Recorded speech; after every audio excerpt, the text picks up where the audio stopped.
In Mozambique, Venancio Mondlane is now gaining people power. Sana kuna mashoko atangoona kuti panguva inoi aiwa vana Daniel Chapo they are now shivering.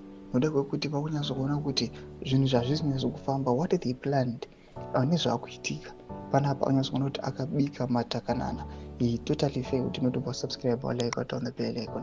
Tipinda pahendo aiwa Chinji Radio tinoona mudanyira achiti Gaza in Mozambique, Samora Machel locality.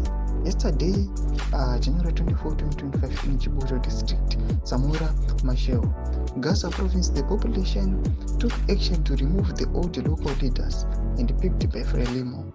In a historic event, the former neighborhood secretary officially handed over his duties to new leaders chosen by the people.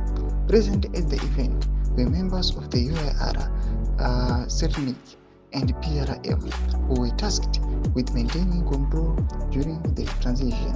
The local chief government was removed due to allegations of corruption and mismanagement. According to the residents, Math sold farmland belonging to women in community to Chinese buyers in Mudomeya so they could build irrigation channels.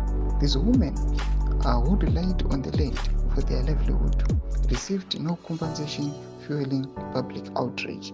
Domashukano muda panapa atikuona kuti the people power munyika Mozambique iri kugaina popularity. Tiona kuti they managed kubvisa aiwa this neighborhood secretary akaonekwa kuti anga achiinvolve maacts ecorruption nemachinese nationals.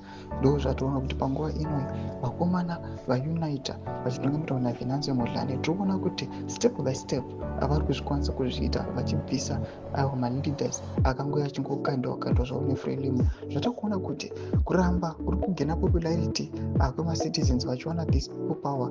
Takuona kuti step by step vanosvika kuna president chete. Daniel Chapo achazongosvika panguva yekuti achazongokanda maoko mudenga.